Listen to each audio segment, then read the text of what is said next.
the way that he created us each individually. And he knows, obviously, what he made in us because he made us. And he created the environment that we're in, and that environment sort of has an influence on our decisions and stuff. And there is predestination in the Bible.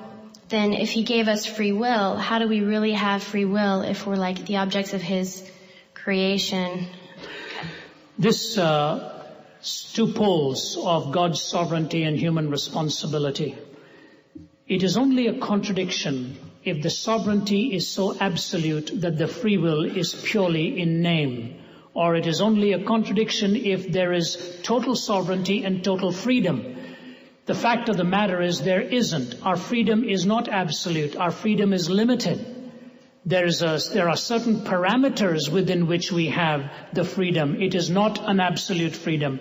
And God in His sovereignty has chosen to give us that limited freedom. So He is still absolutely sovereign. But let me therefore just take these two issues of God's sovereignty and human responsibility and position it the way the Bible does. It is this.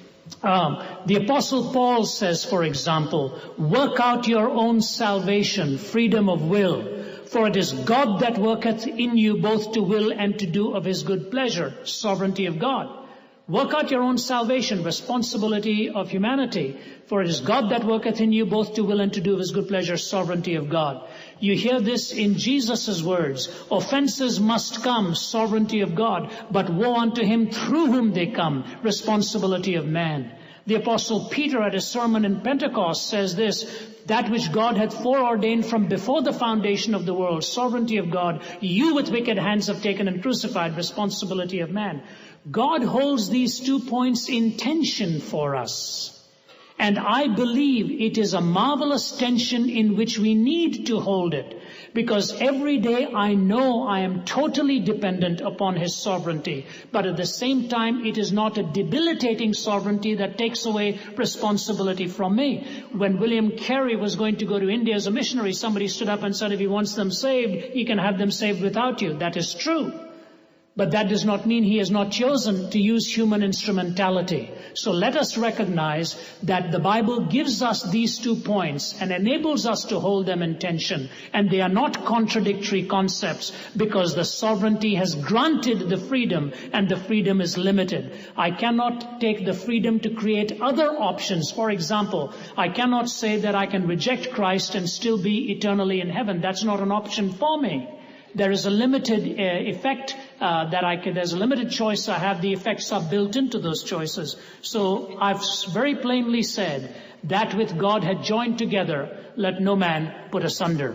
He has taught us that He is sovereign. He has reminded us that we have a responsibility.